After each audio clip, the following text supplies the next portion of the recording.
Herkese selam. Kanalıma ve mutfağıma hoş geldiniz. Bugün sizlere A'dan Z'ye her şeyiyle ev yapımı oldukça lezzetli ve de bereketli bir borcam pastası tarifiyle geldim. Her zaman olduğu gibi malzeme listesi açıklama kısmında yazılı olacaktır. Lakin önemli detayları kaçırmamak adına videoyu sonuna kadar izlemenizi tavsiye ediyor ve hemen tarife geçiyorum. Tarifimiz için yarım litre yani 200 mililitrelik su bardağı ile 2,5 su bardağı sütü uygun bir tencerenin içerisine alıp üzerine 4 dolu yemek kaşığı kadar toz şeker,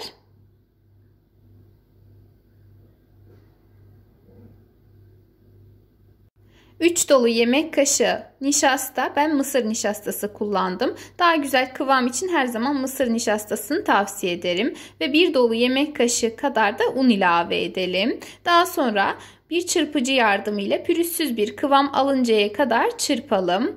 Şöyle gördüğünüz gibi tamamen ipeksi pürüzsüz bir kıvam aldıktan sonra ocağı açalım ve kremamızı pişirmeye başlayalım. Bu aşamaların her birinde sürekli karıştırmayı da ihmal etmeyelim ki dibi tutmasın. Üzerinde kabarcıklar oluşup kaynamaya başladıktan sonra da un kokusu ve tadı gelmemesi için 1-2 dakika daha sürekli karıştırarak pişirmeye devam edelim. Daha sonra üzerine bir paket toz vanilin ilave edip güzelce karıştıralım ve ocağımızı kapatalım. Kremamız artık hazır oldu. Şimdi tencerenin kapağını kapatıp bu şekilde tamamen soğumasını bekleyelim veya farklı bir kabın içerisine aktarıp üzerine temas edecek şekilde bir poşetle de kapatabilirsiniz. Daha sonra geçelim pastamızın pandispanyasını hazırlamaya. Bunun için 4 adet yumurtayı uygun bir kabın içerisine alıp üzerine 1,5 su bardağı toz şeker ilave edelim. Bu aşamada kullanmış olduğum su bardağımın ölçüsü 200 mililitredir. Daha sonra şeker ve yumurtayı şöyle bir karıştıralım ve çırpmaya başlayalım. Tamamen kremamsı bir kıvam alana kadar ortalama 5-6 dakika kadar sürekli mikserle çırpalım. Yumurta ve şeker istediğimiz kıvama geldikten sonra üzerlerine yarım çay bardağı su, kullandığım çay bardağı ölçüsü 125 mililitredir ve de 1 çay bardağı dolusu sıvı yağ ilavesi yapalım.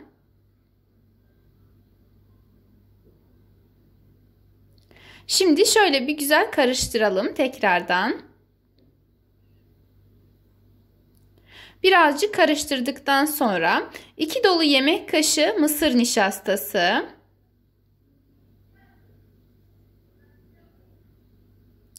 1 paket yani 8 veya 10 gram toz vanilin ve de 1 paket kabartma tozu ilave edip tekrardan çırpalım. Bir taraftan çırpmaya devam ederken diğer taraftan azar azar un ilavesi yapalım. Bu aşamada ben 2,5 su bardağı un kullandım.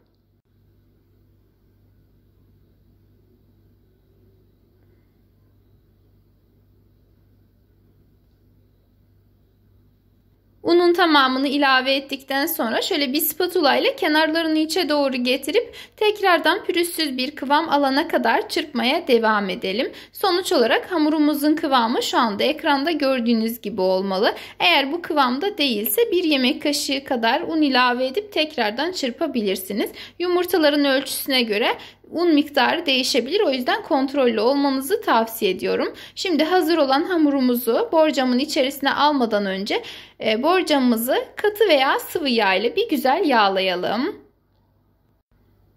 Bu arada ben dikdörtgen yani büyük boy borcam kullandım. Yağladıktan sonra ise hazır olan hamurumuzu içerisine ekleyelim.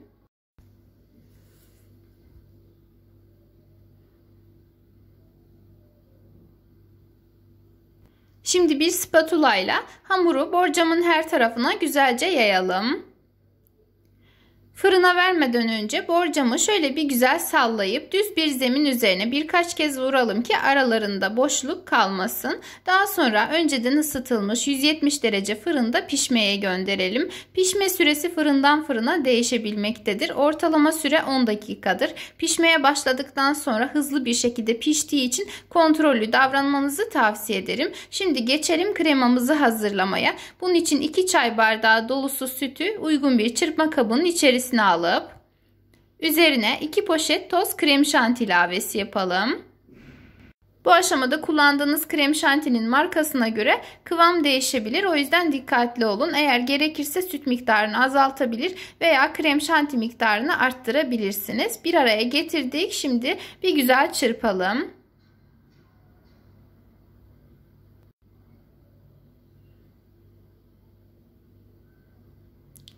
Krem şantimiz istediğimiz kıvama geldi. Şimdi üzerine önceden pişirip soğutmuş olduğumuz kremayı ilave edelim ve mikserle yavaşça çırpalım. Önce düşük ayarda çırpalım, birazcık karıştıralım. Daha sonra ise tamamen kıvam alıp pürüzsüz oluncaya kadar yüksek devirde çırpmaya devam edelim. Kremamız artık hazır oldu. Bu aşamada birazcık sıvı görünebilir. Hepsini hızlı bir şekilde yaptığım için, yani bekletmediğim için bu şekilde. Şimdi yarısını farklı bir kasenin içerisine aktarıyorum. Üzerine 3 dolu yemek kaşığı kadar sürülebilir, yani kahvaltılık çikolata, ben Nutella kullandım, ekliyorum.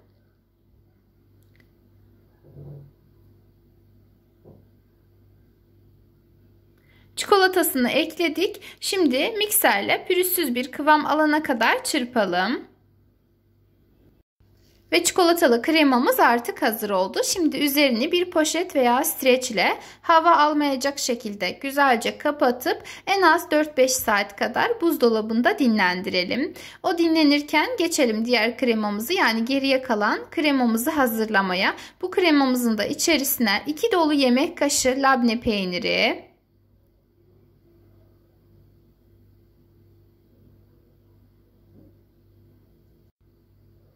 ve 4 dolu yemek kaşığı veya 1 çay bardağı kadar Hindistan cevizi ilave edip önce spatula ile karıştıralım. Daha sonra ise mikserle pürüzsüz bir kıvam alana kadar çırpalım.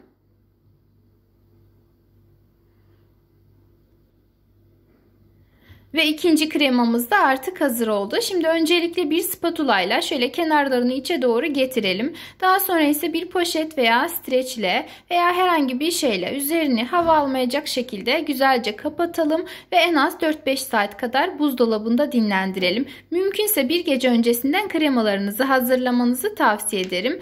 Bu arada pandispanyamız, yani pastamızın keki de artık fırından çıkmış ve tamamen soğumuş durumda. Şimdi üzerine çatalla delikler açalım. Üzerine 1 su bardağı kadar süt gezdirelim. Bu aşamada kullandığım su bardağımın ölçüsü 200 mililitredir. Eğer pastamın keki birazcık daha ıslak olsun derseniz süt miktarını 2 hatta 3 su bardağına kadar çıkartabilirsiniz. Bu şekilde olduğunda, yani sadece 1 su bardağı kadar ilave yaptığınızda hafif nemli olacaktır. Eğer daha ıslak olmasını isterseniz dediğim gibi süt miktarını arttırabilirsiniz. Sütünü tamamen çektikten sonra ise labneli Hindistan cevizli kremadan üzerine gezdirip her tarafına güzelce yayalım.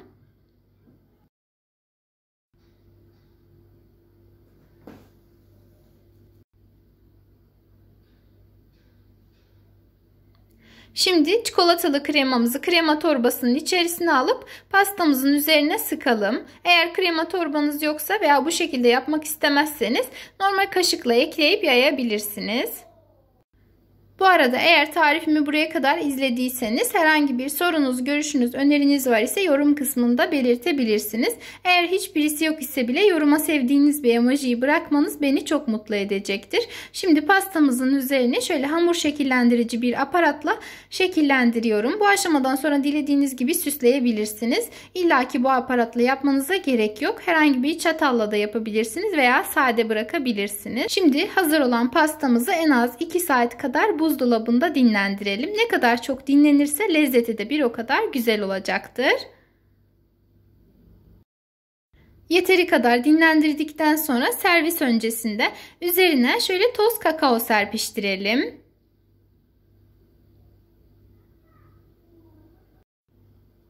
Daha sonra ise pastamızı dilimleyelim. Dilimlerken her seferinde bıçağınızın ucunu bir peçeteyle silerseniz eğer dilimlerinizin şekli de güzel olur.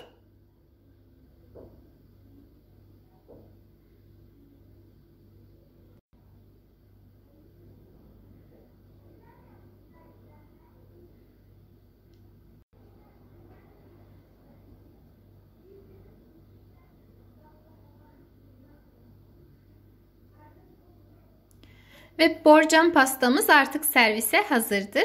Umarım tarifimi denersiniz. Eğer beğendiyseniz bana destek olmak adına videomu beğenebilir, emoji dahi olsa yorum bırakabilir. Hatta aşağıdaki paylaş butonuna tıklayarak ister sosyal medya hesaplarınızda, isterseniz de WhatsApp hesabınızda görmesini istediğiniz arkadaşlarınız ve sevdiklerinizle paylaşabilirsiniz. Yepyeni videolu tariflerimde görüşmek üzere. Kendinize çok iyi bakın. Allah'a emanet olun.